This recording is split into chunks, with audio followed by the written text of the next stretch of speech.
cuarto webinar ya de este segundo semestre acá en WordNet, ¿ya? Hoy día tenemos invitados especiales, tenemos a Diversa Sinergia, son amigas de la casa. Nosotros firmamos un convenio hace un par de meses o sea, un convenio de colaboración donde vamos a estar trabajando y todo esto con el propósito de entregar un servicio de mayor calidad, ¿ya? Hoy día vamos a dar unos minutitos para que el resto se alcance a conectar. Nos mandaron algunos mensajitos que van algunas personas atrasadas, pero vamos a comenzar en unos 3 minutitos, entendiendo que todos estamos con harta responsabilidad en este ya caluroso, casi verano, ¿ya? Estamos ahí con unas temperaturas algo extrañas, pero ya se aproxima rápidamente como este calor. Contarles mientras tanto entonces que este webinar está pensado y está en el contexto, obviamente, en la conmemoración del Día Internacional de las Personas en Situación de Discapacidad. Ya estamos súper felices de poder llevar esta información porque también sabemos que hay una necesidad de información, de mayor manejo, digamos, para ustedes dentro de sus empresas. Con WordNet y hoy día con Diversa Sinergia, lo que estamos haciendo es de alguna forma responder a las necesidades que tienen ustedes en sus áreas de recursos humanos, en sus áreas de bienestar, en las áreas de prevención, justamente para poder acompañarles en primera instancia, digamos, en saber cuáles son los cambios, obviamente, que tiene la ley. Ya han pasado muchísimos años desde que salió la ley 21.015, en 2017, se ve súper lejano, y hoy día ya tenemos nuevas actualizaciones. Por eso nos acompaña Diversa Sinergia, que son expertísimas, sequísimas además, y nos van a explicar un poquito más de estos antecedentes, ¿ya? Sin más, vamos a dar inicio entonces a este webinar. Quiero saludar primero a las personas que me acompañan, puras mujeres súper bacanes, súper profesionales, súper guapas. Estoy feliz de poder compartir también este espacio con ustedes. Como les contaba, es el cuarto webinar ya que estamos realizando en este segundo semestre. Para el próximo año se vienen hartas novedades y esperamos también poder escucharlos, saber qué es lo que ustedes necesitan para hacer estos webinars que les hagan más sentido a ustedes, ¿ya? En primera instancia, entonces, me acompañan, voy a presentar Diversa Sinergia, que es una empresa consultora, tiene 3 pilares fundamentales, desde la mirada de inclusión, diversidad y género y educación en temas de sexualidad, ¿ya? Bueno, por ahí también nos dejan las consultas por chat. Por el chat también nos van dejando sus preguntas que vamos a tratar de responder en este webinar o al finalizar la actividad, o les mandamos ahí junto a la presentación. Sigo entonces con la presentación. Hoy día me acompaña María Rebeca Riesco. Ella es socia directora de Diversa Sinergia, es abogada también, gestora de inclusión. Estamos felices de recibirte, María Rebeca. Muchas gracias por la invitación, Paz. Gracias. Y buenos días a todos. Gracias. También me acompaña Camila Muñoz. Ella es terapeuta ocupacional, diplomada en diversidad sexual y género. Te damos la bienvenida también, Cami, y muchas gracias por aceptar también esta invitación. Hola, muchas gracias a ustedes de poder compartir este espacio para fomentar lo que necesitamos como país. Buenísimo. Gracias. Y por último, desde Diversa Sinergia nos acompaña Geraldine Vidal. Ella también es terapeuta ocupacional, diplomada en diversidad e inclusión. También te damos la bienvenida, Geraldine. Muchas gracias por estar acá con nosotros. Hola, Paz. Saludos a todos. Muchas gracias también por la invitación. Feliz de poder compartir acá con ustedes. Buenísimo. Y bueno, personas de la casa también, muy querida acá en WordNet, está Karina Jara, ella es psicóloga también y es la subgerenta de atracción de talento y capital humano de WordNet. También somos vecinas acá de oficina, te damos la bienvenida por acompañarnos hoy día. Hola a todos. Súper contenta de estar hoy con nuestras amigas de Diversa Sinergia, tocando un tema tan relevante para nuestras organizaciones y nuestro país. Buenísimo. Gracias, Cari. Bueno, entonces hoy día ya vamos a dar paso y dar inicio a las relatorías de cada una de las asistentes de hoy. Vamos a comenzar igual con un contexto acerca de Diversa Sinergia y de la importancia de esta temática, no solo porque hoy día se conmemora este día, sino más bien porque creemos y confiamos en conjunto con Diversa Sinergia en este cambio cultural, en contribuir a generar un espacio y un entorno más saludable y más inclusivos, ¿ya? Que la lógica que tiene esto, y alguna vez escuché por ahí en la historia de cuando recién estaban saliendo esto, tal vez en 2017, que decía, hoy cuando hacemos hacemos espacios más inclusivos, hacemos espacios mejores para todos. Y me hizo tanto sentido, desde los espacios más amplios, digamos, cuando tenemos personas en situación de discapacidad física, por ejemplo, hasta entornos mucho más amigables, lo que a mí me gusta muchísimo. Por eso es que contribuimos en esta, de alguna forma, digamos, un granito de arena hoy día. Vamos a hablar también de la actualización de la ley, esta actualización de la ley 20.090, el aumento de las cuotas, vamos a ver algunos temas de las fiscalizaciones, multas, las donaciones, vamos a hablar también de los principios de accesibilidad y con Geraldine, y sobre todo nos vamos a enfocar harto en la estrategia para el desarrollo de empresas más inclusivas. Ese es nuestro foco y esta es nuestra contribución. Entonces, con esto le voy a dar el paso a Camila Muñoz, quien va a comenzar las presentaciones. Camila. Muchas gracias, Paz. Vamos entonces, ahí sí la Cami nos ayuda. Bien, el programa de hoy día, estimados y estimadas, para mí, chiquillos y chiquillas, la verdad, consta de lo siguiente. Tenemos un primer tema que habla sobre diversidad corporativa e inclusión social laboral y cómo esto impacta dentro de las organizaciones, sobre todo con la llegada de las últimas normativas vigentes en materia de procedimientos y procesos, ¿sí? En la elaboración de las políticas, etc. Entonces, desde el mundo empresa, ¿cómo estamos preparados para efectivamente apoyar a personas con discapacidad para esta inclusión efectiva, pero desde la igualdad de oportunidades, que es uno de los temas principales que se va a tocar dentro de este webinar? En segundo punto, tenemos políticas públicas nacionales e internacionales en materia de inclusión y diversidad, ¿verdad? Además de barreras del contexto y otras estrategias para poder fomentar entornos inclusivos dentro de las organizaciones. Y por último, tenemos un espacio de preguntas. Vamos nomás. Entonces, diversidad corporativa e inclusión sociolaboral. ¿Cómo impacta dentro de las organizaciones? Primero, necesitamos saber qué es lo que es diversidad e inclusión, ¿sí? Entendiendo de que la diversidad lo vamos a visualizar, ¿verdad? Como diferentes categorías para ir identificando y reconociendo los grupos de la diversidad que existen hoy día. Grupos que están... grupos, entre comillas, minoritarios, ¿verdad?, que han ido trabajando desde las empresas para poder fomentar espacios de respeto y dignidad a esos grupos minoritarios que son, por ejemplo, personas de las diversidades sexuales, de las diversidades de género, ¿verdad? Personas migrantes, personas adultas mayores, personas con diferentes ideologías, etcétera. Pero también dentro de estos grupos de la diversidad se encuentra uno muy controversial en el último tiempo, que es el grupo de personas con discapacidad, ¿sí?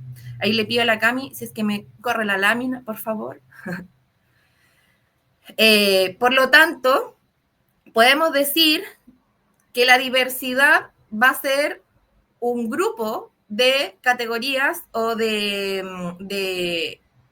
minorías, ¿verdad?, diferentes, pero en la realidad, desde el mundo corporativo, la diversidad responde a un pool de talentos diferentes, ¿sí?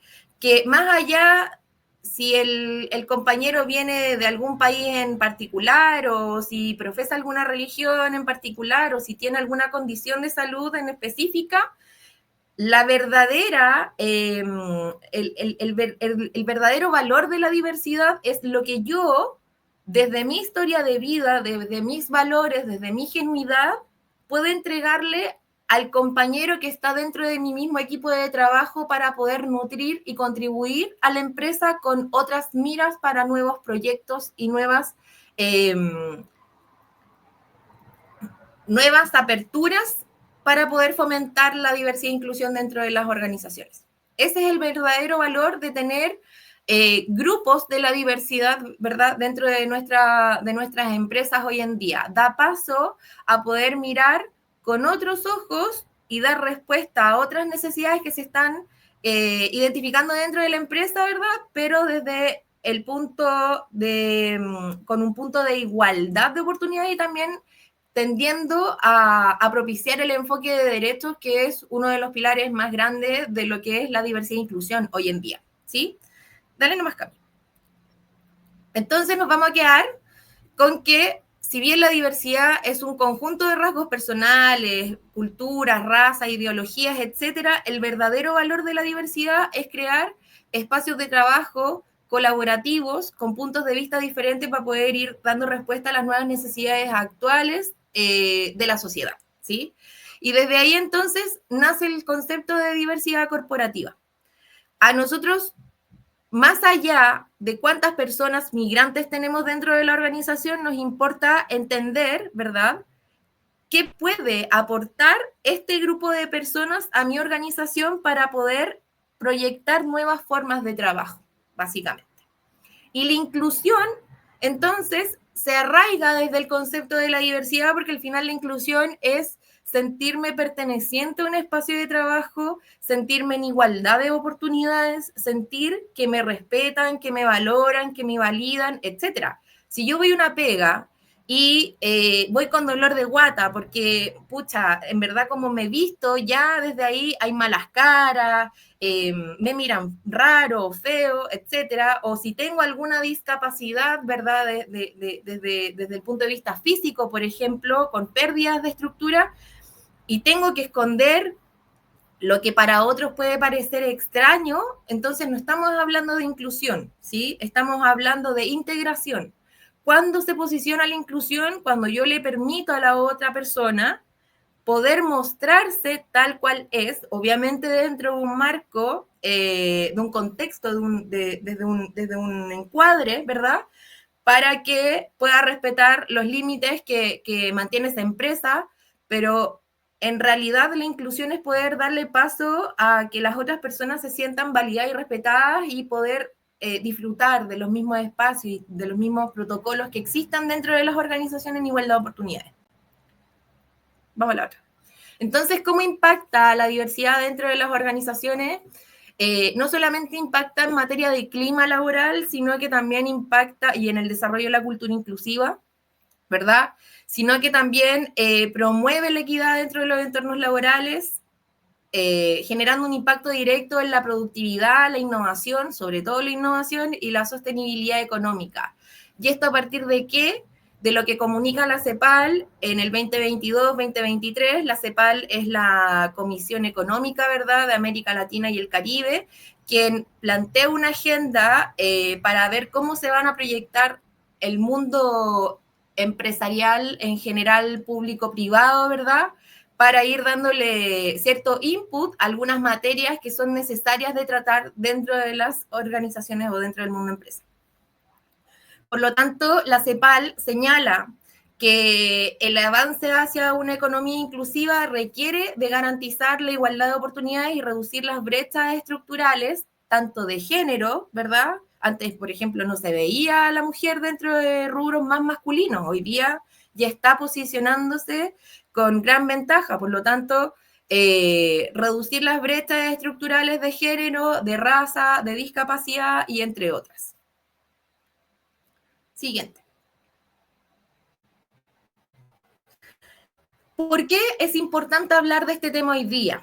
Como dijo Paz, hoy día es un día muy importante. No voy a hablar de conmemoración porque creo que, no sé si la palabra conmemorar tiene el crédito suficiente para poder sustentar este movimiento que se ha dado desde hace larga data, ¿verdad?, por los derechos de personas con discapacidad. Hoy día, 3 de diciembre, es el Día de la Discapacidad y esto lo propone la Convención Internacional de Personas con Discapacidad para poder celebrar los logros que se han podido perpetrar en el último tiempo en materia de inclusión y también de accesibilidad universal, que va obviamente dirigido a poder abrir caminos y espacios para que el colectivo de personas con discapacidad pueda disfrutar de lo que existe hoy en igualdad de oportunidades. Entonces, el objetivo de esta celebración, entre comillas, es promover la participación e inclusión de las personas con discapacidad en la sociedad y el desarrollo en general. ¿Qué conocemos por discapacidad? Y ahí si ustedes se fijan, hay una imagen que se ve poquito. Es una rueda con diferentes tipos de discapacidades, ¿sí? Cuando les mandemos el material se va a ver un poco más definido para que lo tengan clarito, clarito. Entonces, ¿qué conocemos por discapacidad? De acuerdo a la Convención Internacional de los Derechos de Personas con Discapacidad, la que propone que hoy día es el Día de la Discapacidad, ¿verdad?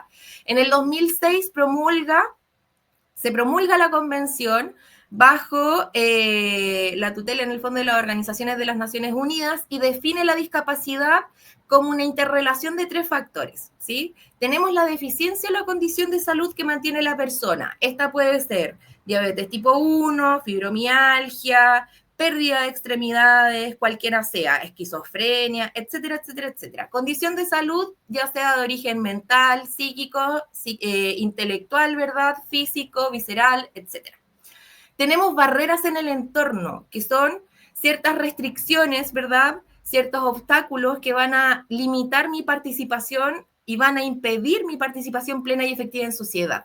Entonces, al mezclar estos 3 factores, nos da el significado o el concepto de discapacidad, que es muy diferente a lo que se conoce hoy en día o lo que se ha visto a lo largo de los años, ¿sí? Nosotros pensamos que la discapacidad es casi que un castigo para algunas personas. ¿Por qué? Porque hay un trabajo detrás importante de compensar, de resignificar, de poder rehabilitar ciertas estructuras, ¿verdad? No solamente físicas, sino que a nivel general, que pueden crear ciertas restricciones, que pueden generar ciertos hitos donde las personas obviamente que su calidad de vida la van a ver mermada, ¿verdad? Pero esto no quiere decir que sea algo malo, ¿sí? No quiere decir que sea algo que tenemos que seguir sesgando desde una sociedad que no ha podido ver las miles de posibilidades que existen en una familia o en una persona que adquiere algún tipo de discapacidad, ¿sí? Y es poder innovar, que es lo que nos propone la CEPAL en algún punto. Si nosotros generáramos otro espacio para poder permitir la elaboración de ayudas técnicas, de sistemas de apoyo, de mejorar la accesibilidad a nivel infraestructural, sobre todo en nuestro país, podríamos generar millones de posibilidades para personas que desde el punto de vista ajeno se han visto como personas que no tienen mucho valor en sociedad por el hecho de que es él el que tiene la enfermedad o la condición de salud. Entonces, con esto que nos propone la convención, nos queda súper claro que la discapacidad no es de la persona, no es una enfermedad como se veía en el modelo biomédico, ¿verdad? Sino que desde el modelo social de la discapacidad podemos evidenciar que si nosotros mejoramos como sociedad y desde el mismo punto de vista mejoramos el entorno en donde nos desenvolvemos para que otro pueda participar en igualdad de condiciones, entonces desde ahí estamos generando inclusión. Dejo entonces, dando cierre a esas premisas, doy paso a nuestra María Rebeca Riesco para que pueda continuar con temas de normativa vigente. Ahí, Rebe, te paso el mando. Perfecto. Bien, nosotros vamos a conversar sobre las políticas internacionales y nacionales en materia de inclusión. Bueno, como nos decía Camila, el tema del concepto de discapacidad ha venido evolucionando con los años. Si hacemos un poco de memoria, podríamos recordar que el año 1948 la ONU dictó la Convención Internacional de los Derechos Humanos, derechos que nos asisten a todas las personas por el hecho de ser tal. Pero, como vamos a ver más adelante, siguiente por favor, la Convención Internacional de los Derechos de las Personas con Discapacidad recién se dictó el año 2006, es decir, más de 58 años después de la Convención Internacional de los Derechos Humanos. Y esta convención viene un poco a reforzar el concepto de que las personas con discapacidad son también personas, obviamente, y que les asisten los mismos derechos que a las personas que no tienen esa condición. Bien, y dentro de esto, lo que nos convoca hoy en día es principalmente el artículo 27 de esta convención, que nos dice que dentro de los derechos que les asisten a las personas con discapacidad está el derecho al trabajo digno y al trabajo en igualdad de condiciones que los demás, cosa que le permita un desarrollo material, económico, social y personal de la misma forma que le permite al resto. Y fue en virtud de esta convención que Chile recién ratificó 2 años después, el año 2008, esta convención obligó al Estado de Chile a dictar normas y ajustar nuestro ordenamiento jurídico interno a los principios que expresa la convención. Y fue por eso que el año 2010 se dictó la ley 20.422, ley que lo que pretendía y que lo que persigue hasta el día de hoy, porque se encuentra vigente, es la incorporación social de las personas con discapacidad. Y si bien es cierto, hacía mención también al mundo laboral, no tuvo el impacto que se quería. Fue por eso que en el año 2018, con el gobierno del presidente Piñera, se dictó la ley 21.015, que esta ley viene a reforzar lo que ya nos decía la ley anterior, la 20.422, que las personas con discapacidad tienen que también ingresar al mundo laboral para que logren este desarrollo y que, dado su condición, se reserva el 1% de la dotación de empleos, digamos, de todas las empresas que tienen 100 o más trabajadores para personas con discapacidad. Ya la ley 20.422 nos decía que en caso de igualdad de condiciones frente a un empleo, debía preferirse a las personas con discapacidad, pero esa fue una norma que muchas veces quedó como en una declaración de buenas intenciones, pero que en la práctica no prosperó. Y fue por eso que se dictó la ley 21.015. Pero esta ley también nos presentó algunas dificultades, no en el hecho de contratar, sino en el hecho de la implementación de la ley. Y surgió la necesidad entonces de que existiera un gestor de inclusión al interior de estas empresas de 100 o más trabajadores. Fue por eso que en el año 2022 se dictó la ley 21.275, la ley que todos conocemos como la ley del gestor de inclusión, ¿verdad? Y esta ley exige que exista dentro de del departamento o de la gerencia o subgerencia de recursos humanos una persona que esté certificada como gestor de inclusión y que obviamente propenda la incorporación de personas con discapacidad a la organización y que ajuste las políticas, los procedimientos y todo a la normativa vigente.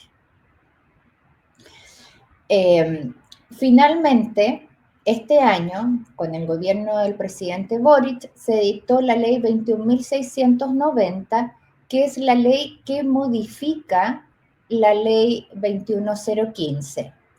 Pero antes de esto, ya el reglamento de la ley de inclusión, que es el decreto 64, nos daba algunas luces de lo que teníamos que hacer en materia de inclusión. La siguiente. Ahora vamos a ver qué nos decía este decreto, que era el reglamento de la ley de inclusión. Nos decía, y es algo que está vigente y que muchas veces desconocemos porque este decreto se modificó hace poco tiempo, nos dice que dentro de las políticas de recursos humanos debe existir una política obviamente de inclusión. Y muchas empresas creen que basta con dictar una política diciendo que en esta empresa o en esta organización somos todos inclusivos, propendemos a la igualdad de oportunidades. Pero este reglamento nos dice que no basta con esto. Tenemos que hacer un diagnóstico previo de cuál es la situación al interior de la organización en materia de inclusión de personas con discapacidad o beneficiarias de una pensión de invalidez. Y nos dice que tenemos que hacer este diagnóstico que es tanto en cuanto a la infraestructura de la organización como a la cultura organizacional. Y nos exige que todos los procesos y procedimientos que dicen relación con el ciclo del colaborador, desde el reclutamiento y selección hasta su desvinculación, pasando obviamente por la contratación, la inducción y la gestión del capital, tienen que estar acordes a una estructura y a una política inclusiva. Y por lo tanto, todos estos procesos deben ajustarse para que las personas con discapacidad puedan desarrollarse dentro de la organización en igualdad de condiciones que el resto, sin que existan barreras de ingreso, por ejemplo, por no tener un sistema de reclutamiento inclusivo, donde pueda participar de las capacitaciones en igualdad de condiciones que el resto de sus compañeros y no excluirlos, ya sea porque no hay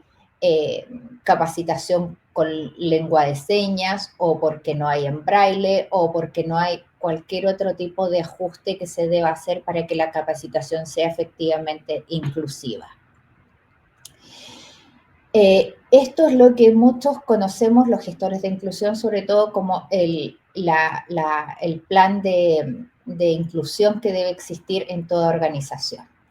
También nos exige este decreto que exista un plan de capacitación. Y para que exista un plan de capacitación, primero tiene que haber una detección de necesidades. Y obviamente esta detección de necesidades tiene que ser en materia de inclusión. Capacitar a toda la organización como al equipo gerencial o directivo. Y debe hacerse seguimiento de estos planes. Aquí tenemos lo que los gestores de inclusión, ¿no es cierto?, conocemos como el plan de capacitación. Bien, la siguiente. Bueno, la ley 21015 la ley 21015 efectivamente fue modificada el año 2024 por la ley 21690, que se dictó el 24 de agosto de este año. Y esta ley introduce algunas modificaciones a varios cuerpos normativos, entre ellos la ley 21015, como les digo, y la principal modificación que hace es en relación a la cuota reservada para la contratación de personas en situación de discapacidad o con discapacidad. ¿Y qué nos dice? Que la cuota aumenta del 1% al 2%. ¿Cuándo se produce este aumento? Cuando el 80% de las empresas obligadas a cumplir con el 1% lo hayan hecho. Y va a entrar en vigencia en enero del año siguiente a cuando se certifique por el Ministerio de Desarrollo Social y Familia que las empresas han cumplido, a lo menos el 80% de ellas han cumplido con la cuota del 1%. Modifica también la ley 19.885, porque permite las donaciones con fines sociales, porque también se permite el cumplimiento alternativo mediante donaciones.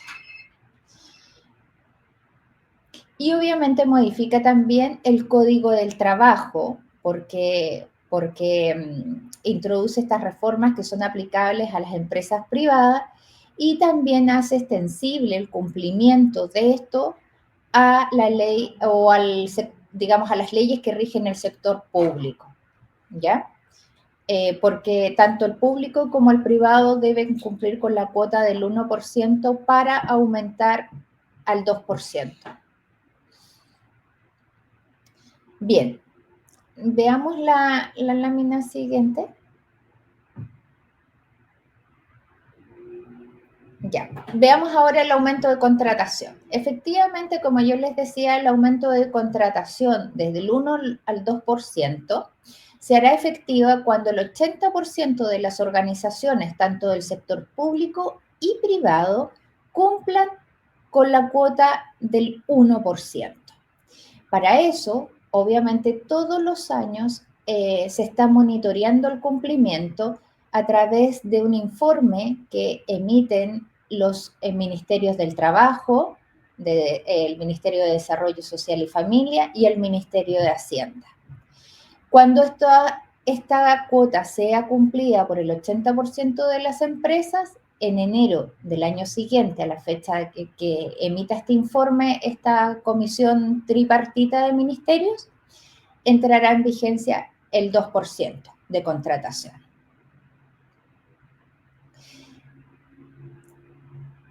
La siguiente, por favor. Otra medida, digamos, subsidiaria para el cumplimiento y que modifica esta ley es la ley de tercerización, o sea, el cumplimiento alternativo mediante la medida de tercerización. Bueno, cuando las empresas tienen razones fundadas para no cumplir con la cuota, ya sea porque no existen, digamos, las condiciones o la prestación del servicio que realiza la empresa o la actividad que realiza es incompatible en su totalidad con incorporar personas con discapacidad, puede optar por este cumplimiento. ¿Y en qué consiste? En que debe contratar a una empresa, ¿no es cierto?, a una subcontratista que tenga empleadas a personas con discapacidad. Pero esto debe cumplir algunos requisitos. Y dice que las personas con discapacidad o asignatarias de una pensión de invalidez deben trabajar efectivamente en la empresa mandante. O sea, no basta con que la empresa contratista tenga en su staff personas con discapacidad, sino que éstas deben trabajar efectivamente en la empresa mandante. Para determinar el porcentaje de cumplimiento, entonces, de la empresa mandante, debe sumarse las personas contratadas por la propia empresa mandante más las contratadas a través de la empresa de subcontratación. Bien, si la sumatoria de las personas con discapacidad de la empresa mandante más las que efectivamente trabajan en la empresa mandante, pero que son de la empresa de subcontratación, suman el porcentaje, se tienen que sumar ambas para determinar si cumple o no con el 1 o el 2% según corresponda. Y además, las empresas mandatarias deben registrar en su planilla, que deben informar en cada año al Ministerio del Trabajo, en la información electrónica que deben subir en enero de cada año, las personas con discapacidad que tienen contratadas y deben registrar sus contratos. La siguiente.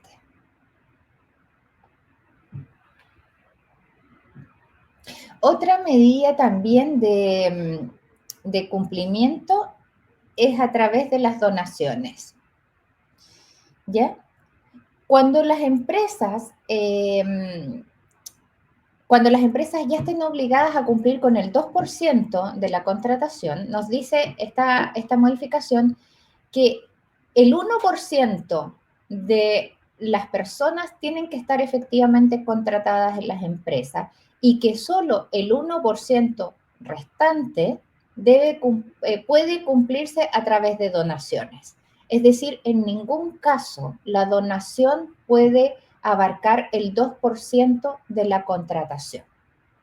¿Ya? El 1% tiene que cumplirse efectivamente y el 2% se puede cumplir, el 1% restante para cumplir el 2% se puede cumplir a través de una donación. La siguiente. Bueno, ¿qué nos dice también esta ley? nos habla del régimen de multas que obviamente en esta oportunidad se aumentan. Y nos dice que las infracciones que se pueden cometer son de 3 tipos. Primero, no cumplir con el porcentaje de contratación de personas con discapacidad o asignatarias de una pensión, ¿ya? Y en ese caso, la multa, si es mediana empresa, es del 20 UTM y si es de una gran empresa, es de 30 UTM. Y esta multa es por cada trabajador que le falta contratar y por cada mes en que se incurra la infracción. 20 UTM actualmente es del orden de 1.345.000 pesos aproximadamente. 30 UTM aproximadamente es como 2.020.000 pesos, más o menos. Ustedes comprenderán que si una persona o una empresa, mejor dicho, incurre en una falta de 3 trabajadores por 3 meses, obviamente que ya estamos hablando de cifras que no son bajas. Esta misma multa se aplica si es que la Dirección del Trabajo rechaza el cumplimiento, digamos, las razones fundadas para no cumplir con la ley la ley de contratación de personas con discapacidad. Si esta justificación es rechazada por la Dirección del Trabajo, también tendrán una multa de 20 o 30 UTM, según sea mediana o gran empresa, por cada persona que debió estar contratada sin hacerlo. Y lo tercero es que, habiéndose cumplido a través de medidas subsidiarias la ley, se incurre en un incumplimiento de alguna condición para que la subsidiariedad opere, también se aplica esta multa de 20 o 30 UTM, pero se descuenta las remuneraciones de las personas contratadas o las donaciones que se hayan podido hacer. Se descuentan esos montos de las multas. La siguiente. Bueno, la ley también nos exige que existan protocolos de ambientes laborales. Bueno, esta es una introducción que se agrega, ¿no es cierto?, a contar de la ley 21.690 y que nos dice que anualmente toda empresa debe entregar a sus trabajadores un protocolo de ambientes laborales. ¿Y qué dice relación? ¿Qué es lo que es este protocolo de ambientes laborales? Es un protocolo que permita efectivamente la inclusión de personas en discapacidad en todo ámbito en la organización, incluyendo el tema de clima laboral, de políticas de comunicaciones internas y externas, es decir, aquí habla de intranet, de página web, de correos electrónicos inclusive, de un plan de evacuación en caso de emergencias o catástrofes que debe ser inclusivo, un sistema de capacitación que debe ser inclusivo para hacer, digamos, efectiva la inclusión de las personas con discapacidad al interior de la organización y que no quede, como decía Camila, que solo los invitamos a la fiesta pero no los sacamos a bailar. La idea de este protocolo es que efectivamente las personas con discapacidad puedan salir a bailar en igualdad de condiciones que el resto de los invitados en esa organización. Siguiente. En cuanto a la entrada en vigencia de esta ley, la ley por regla general, una vez que es publicada en el diario oficial, entra en vigencia, ¿verdad? Esa es la regla general. Pero aquí hay algunas excepciones que nos dice esta ley. Primero, nos dice que este régimen de multas entrará en vigencia el 24 de agosto del 2025, porque la ley nos dice que entrará en vigencia un año después de su publicación. Por lo tanto, a contar del 24 de agosto del 2025, rigen estas multas que yo les mencioné en esta oportunidad. Mientras tanto, rigen las multas que establecía la ley 21015, La segunda, digamos, excepción a la entrada en vigencia es en cuanto a la cuota del 2%. Como yo les explicaba, esta cuota solo va a empezar a regir cuando el 80% de las empresas obligadas a cumplir con el 1% lo hayan hecho, sumando obviamente las empresas del sector público como del privado. Y como les decía, este informe que emiten los ministerios de Hacienda, el Ministerio del Trabajo y el Ministerio de Desarrollo Social, lo monitorean cada año. Al mes de enero del año siguiente a que salga el informe que efectivamente las empresas ya cumplieron, empezará a regir el 2%. Y por último, nos dice que debe existir un nuevo reglamento de la ley de inclusión que debe salir dentro del primer año de entrada en vigencia de la ley, es decir, desde el 21 de agosto, entre el 21 de agosto del 2024 al 21 de agosto del 2025, durante este periodo debe dictarse este reglamento. Y esas son las introducciones que nos aporta esta ley a las modificaciones que ya les mencioné de las leyes anteriores. Doy entonces el pase ahora a Geraldine Vidal, que nos va a hablar de las barreras. De las barreras. Sí. Gracias, Rebe. Muchas gracias, Rebe.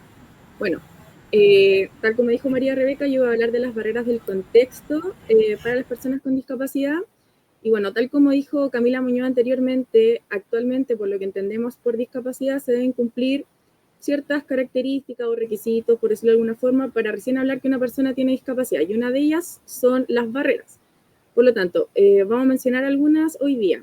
Tenemos primero las barreras sociales. Estas tienen que ver con las condiciones en las que las personas se desarrollan, dónde viven, dónde crecen, dónde trabajan, cómo viven a lo largo de su vida. Y también las barreras sociales tienen que ver con los determinantes sociales de cada persona.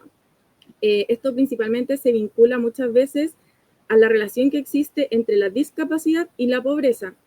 Y bueno, algunas de las barreras sociales son, por ejemplo, la discriminación por género, por raza, la orientación sexual, también por discapacidad, el nivel socioeconómico, entre otros. La siguiente.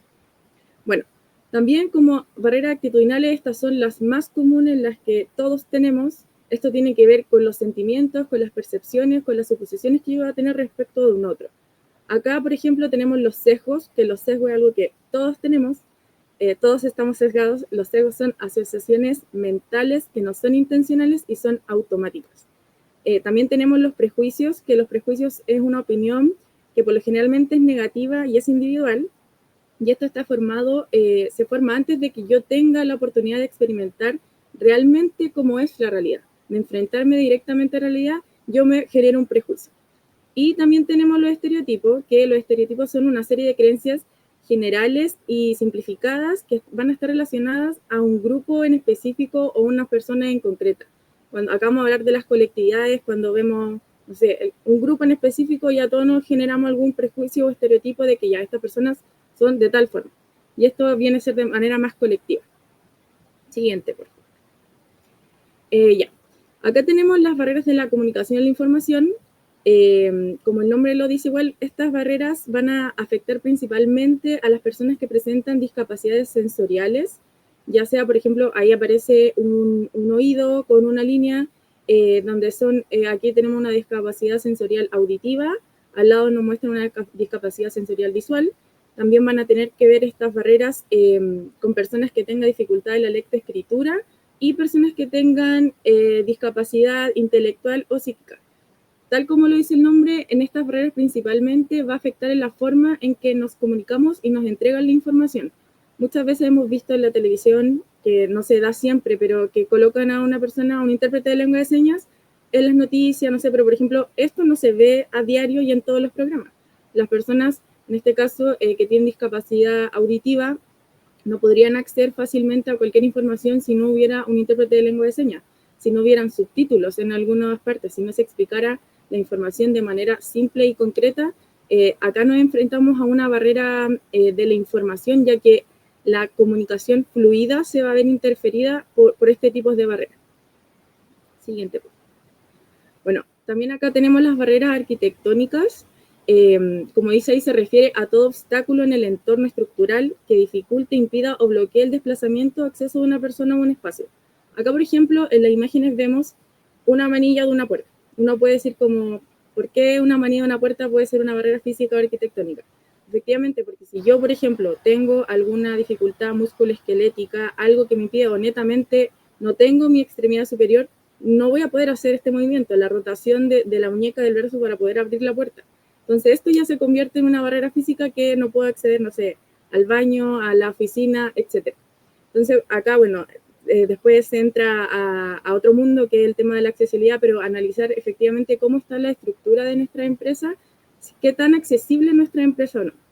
Al lado, por ejemplo, vemos un bache en la calle, vemos un bache en la calle donde efectivamente una persona ciega que usa bastón no va a ver este bache y puede provocar accidentes. Al lado se muestra un baño donde claramente no es accesible porque de acuerdo a la OU y la accesibilidad universal hay que cumplir con ciertos requisitos de ancho de puerta, del espacio en el baño, del inodoro, de que la silla adentro pueda tener eje de rotación, etcétera, un montón de cosas. Entonces, efectivamente acá ese baño no es accesible. Y por el otro lado vemos una imagen donde hay una empresa que se ve que está llena de obstáculos en el camino, que efectivamente eso se convierte en una barrera física para alguien que tiene, por ejemplo, dificultad en el desplazamiento o alguien que tiene alguna dificultad, alguna discapacidad sensorial de tipo visual, por ejemplo, que no tiene, que tiene visión baja y el tema de que haya poca iluminación, poca ventilación, todo esto ya se vuelve una barrera física dentro del contexto de la empresa. Hay un montón de elementos que van a influir a la hora de que una persona se pueda desenvolver efectivamente en el entorno. Bueno, le doy el pase ahora a Camila Muñoz para que pueda seguir con... Ya, gracias, Yeri. Un poco agarrándome de lo que dice la compañera, en materia de accesibilidad, vamos a conocer qué es la accesibilidad universal y nos habla sobre la condición que deben cumplir los entornos, procesos, bienes, servicios, objetos, etcétera, etcétera, etcétera. O sea, todo lo que nosotros ocupemos, tanto desde la manipulación como también desde el desplazamiento, tiene que tener una forma, ¿verdad? Un material, un color, un moldaje que sea completamente accesible para cualquier persona, ¿sí? En Chile actualmente estamos caminando hacia la inclusión efectiva, chiquillos, ¿sí? O sea, todo lo que nos rodea no es completamente accesible porque, lógicamente, en algún momento de la historia no existían estas políticas públicas para poder impulsar que ciertos servicios, objetos, productos, etcétera, incluso el transporte público, ¿verdad?, tuviese estas condiciones como consideradas para poder fomentar sistemas de apoyo que sean idóneos para la población que mantiene discapacidad. Por lo tanto, ¿desde dónde nos vamos a encuadrar para poder hablar sobre accesibilidad universal, entendiendo que es la condición que ya deben tener los entornos, procesos, bienes, servicios, objetos, etcétera? Nos vamos a parar sobre la Ordenanza General de Urbanismo y Construcción, que es uno de los documentos más importantes para elaborar protocolos y también para poder echar a andar los diagnósticos de accesibilidad dentro de las empresas, ya que nos da un marco de acción para identificar si lo que tenemos hoy en día a nivel institucional cumple con las normativas y cumple con los procedimientos y con los hitos que instaura la Ordenanza General de Urbanismo y Construcción en el decreto número 50. ¿Sí? Hace poquito salió el decreto número 30 que está dirigido a inspeccionar y revisar espacios públicos de tránsito libre, básicamente, ¿sí? Pero para poder hacer un enganche un poco con lo que dijo Yeri hace un ratito atrás, las barreras, tanto de la actitud como de la infraestructura, son uno de los hitos más importantes a reducir para poder generar una inclusión que sea efectiva, ¿sí?, dentro de nuestras organizaciones, entendiendo que las barreras actitudinales juegan mucho con visualizar al otro de una forma que ha venido generándose hace muchos años, ¿sí? O sea, poder ver la discapacidad como alguien que tiene la misma igualdad de oportunidades que yo es reducir ciertos sesgos, prejuicios y estereotipos con respecto a lo que se ha ido creando a nivel cultural social, ¿sí? De la imagen de lo que es la persona con discapacidad, de la imagen de lo que es el cuidador de persona con discapacidad, incluso de las escuelas que tienen algún régimen especializado, ¿verdad? O con proyectos o sea, con programas de integración escolar. Abrir la perspectiva de que mi actitud sí contribuye a generar nuevos espacios de trabajo y nuevas oportunidades para personas que han sido excluidas totalmente del sistema. Y lo mismo pasa con las barreras arquitectónicas o las barreras infraestructurales que están relacionadas netamente con el moldaje, cómo está hecha la empresa, ¿sí? Si yo tengo un burrito, por ese motivo, hoy día ustedes trabajan con población que va a ir envejeciendo, entonces en algún momento sí podemos llegar a tener cierto tipo de ayudas técnicas dentro de nuestras infraestructuras. Entonces desde ahí, si yo voy con un burrito y quiero ir al baño, que tienen por género femenino o masculino, si es que no existe el baño de discapacidad, ¿verdad? O el baño accesible, y mi burrito mide más de 80 centímetros o 90 centímetros, que es el rango tipo que debería tener una puerta. ¿Qué hago con eso? No puedo ingresar al baño, tengo que eximirme de hacer uso de los servicios básicos. Si es que alguno de ustedes tiene hijos con discapacidad, por ejemplo, en la población con parálisis cerebral, los malls, que son muy concurridos por todos nosotros fines de semana o días festivos. Si yo voy con mi hijo al mall, que tiene una parálisis cerebral y mi hijo ya tiene entre 15 y 18 años, ¿dónde lo mudo? ¿Sí? Esas son las preguntas que nos tenemos que ir contestando, pero para poder contestarnos esas preguntas tenemos que ser conscientes de la realidad del otro.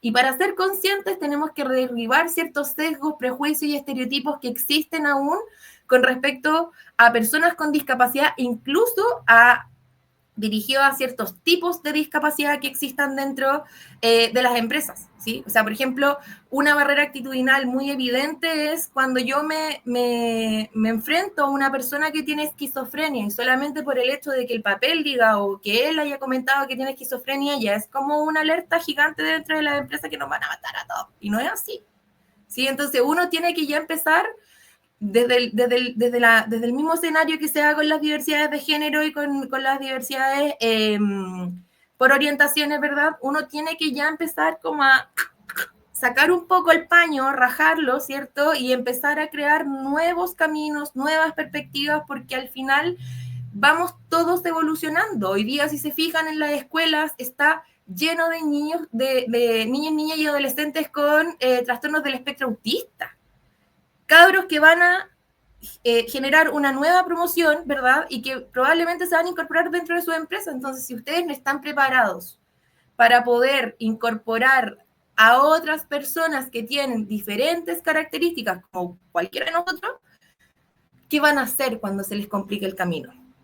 ¿Sí? Por lo tanto, desde ahí me voy a las estrategias para generar entornos inclusivos, que está muy tomado de la mano con lo que comenta María Rebeca en torno a la ley 21275, que de hecho esa ley viene también un poco a impulsar la ley de inclusión para que las empresas se hagan cargo de lo que están haciendo. Cuando salió la ley 21015, las empresas empezaron a contratar por contratar, pero se dieron cuenta que a lo mejor el pobre cabra no iba a hacer nada dentro de la empresa porque no estaban los espacios adaptados. Entonces, ¿es un activo o es un pasivo para ustedes? Dependiendo desde el punto de vista en que lo miren.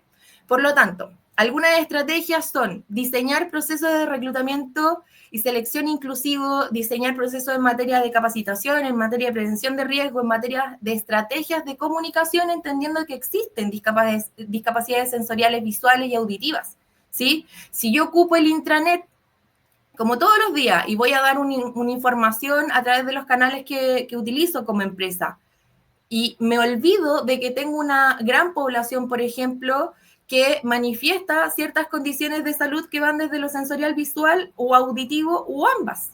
¿Qué hago con esa población? ¿Quién le da el mensaje?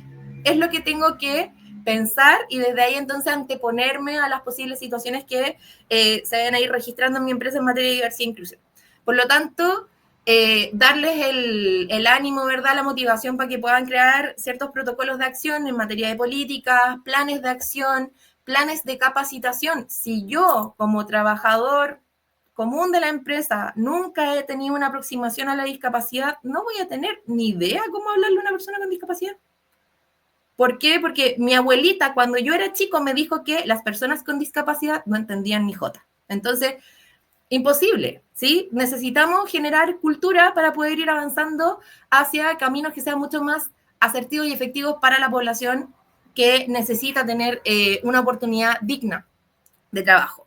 Desde ahí también podemos crear brigadas de apoyo en el caso de que tengamos a personas con discapacidades desde lo sensorial, ¿verdad? Para poder apoyarlas, sobre todo en situaciones de siniestra, eventualidad, y desde ahí modificar el plan de emergencia y evacuación. ¿Qué es lo que tenemos? ¿Cómo apoyamos a personas con discapacidad dentro de la empresa en caso de cualquier evento fortuito? ¿Sí? También monitorear los procesos que se han llevado a cabo dentro de mi organización, cómo van, qué es lo que falta, quizás estoy pensando muy en grande, entendiendo que mi organización recién está en pañales. Entonces, desde ahí ir monitoreando qué es lo que tenemos que ir impulsando y qué es lo que tenemos que ir también revisando, quizás. Bien, le doy el pase a Karina para que puedan resolver dudas, consultas, preguntas, sugerencias, reclamos, lo que ustedes quieran. Bueno, a lo largo de este webinar hemos ido explorando los cambios y avances de la Ley de Diversidad e Inclusión y lo que ésta propone, pero más allá del marco legal, me gustaría invitarlos a reflexionar sobre el verdadero impacto que esto puede y debe tener en nuestras organizaciones. Personalmente, tengo la convicción de que la diversidad y la inclusión no son solo objetos éticos o legales, sino también estratégicos dentro de una organización. La diversidad, cuando es bien gestionada, enriquece la creatividad, mejora la resolución de problemas, fortalece la resiliencia organizacional, pero para que todo esto ocurra, debemos ir más allá de cumplir una normativa. Se requiere un compromiso genuino, construir culturas organizacionales que celebren las diferencias, que fomenten el sentido de pertenencia y que ofrezcan igualdad de oportunidades para el desarrollo de cada colaborador. Con todas estas exposiciones les invitamos a pensar desde nuestras posiciones dentro del lugar que ocupamos en cada organización, cómo nosotros podemos ser agentes de cambio. ¿Estamos cuestionando realmente nuestros sesgos? ¿Estamos diseñando procesos de reclutamiento y selección que aseguren la equidad? ¿Estamos escuchando activamente las necesidades de todos nuestros grupos, de las personas que conforman nuestras organizaciones? Es invitarlos a entender que el cambio parte desde cada uno de nosotros y desde cómo nosotros podemos impactar en los lugares en los que trabajamos y en los que nos relacionamos en general en otros espacios. Los invito a que hagamos de este aprendizaje que hemos tenido hoy una oportunidad para construir lugares de trabajo donde todos podamos prosperar y contribuir desde nuestra autenticidad. Les doy las gracias por ser parte de esta conversación. Disculpen.